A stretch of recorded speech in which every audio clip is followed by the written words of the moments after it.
It's been 2 days in which the people of the northwest of England have come out in their tens of thousands to show their loyalty to the Crown.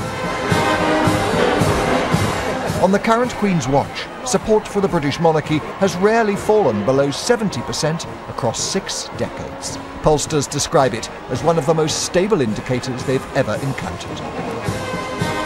One might have expected that in austerity Britain, where institutional resentment and mistrust are almost the norm, that inherited power and privilege would have become unacceptable.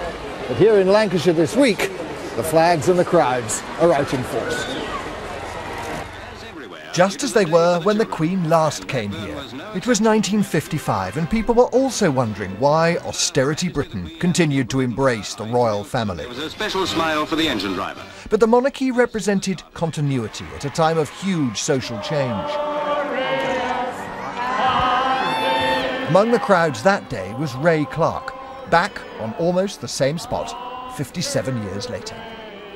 1,000 years of a monarchy, there's nothing to equal it anywhere in the world, and we've got it. Accrington is a no-nonsense, down-to-earth sort of place, and yet the excitement at the arrival of a fabulously wealthy hereditary monarch has been palpable. It's the Queen, innit? You've got to do your best. She's amazing, isn't she? Yeah, she's like, brilliant. She's top of the world. Yeah.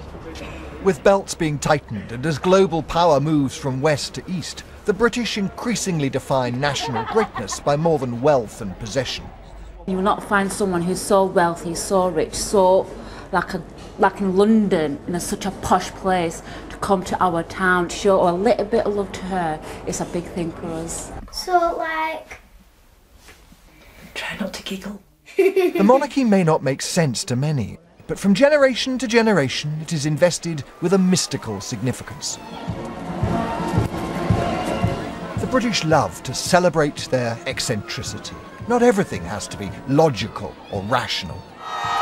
We wouldn't invent the monarchy now, but there's something in its irrationality that plays to our national DNA. The British rarely pass up an opportunity for wearing daft hats and not taking ourselves too seriously.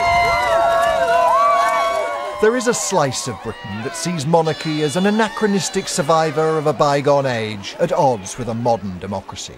But the same arguments perhaps explain its popularity. It may not make sense, but it's ours. Mark Easton, BBC News, Accrington.